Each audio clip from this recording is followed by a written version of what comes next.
I'm Lisa Caldwell. And I'm Kimberly Mishkin, and we're the co-founders of SAS for Women.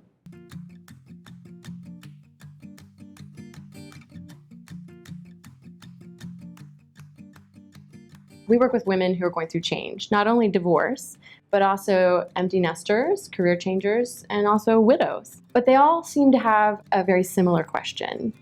And they're wondering, what should I do with my life? And they're paralyzed by it. Yeah, paralyzed is a really good word because it suggests that underneath that question, there's really a fear that's holding them back. You know, when you say this, I immediately think of a client who started working with us. First, she came in through grief recovery. She was a widow. She'd lost her husband the year before. Then she started doing coaching with us. And her name was Pamela. And one of her dilemmas was that she couldn't, in her mind, move on.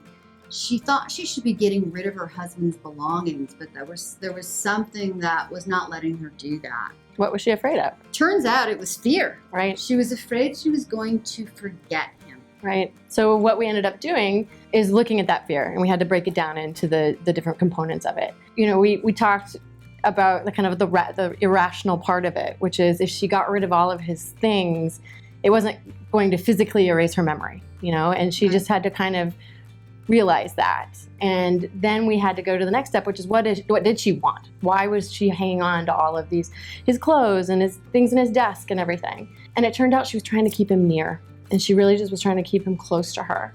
And so we then worked, around to find a solution for that. So if you remember, what she ended up doing was she kept one suit that was special of his and hung it in the closet. And she decided to honor him in a few places around the house. For example, she framed their wedding photo and put it next to her bed. So there was a solution to that fear, which was you're not going to forget him. And that you can keep him near and dear in many ways, but it doesn't have to mean keeping, everything as a museum from when he was alive. So when we're faced with that question asked by our clients, what am I going to do with the rest of my life?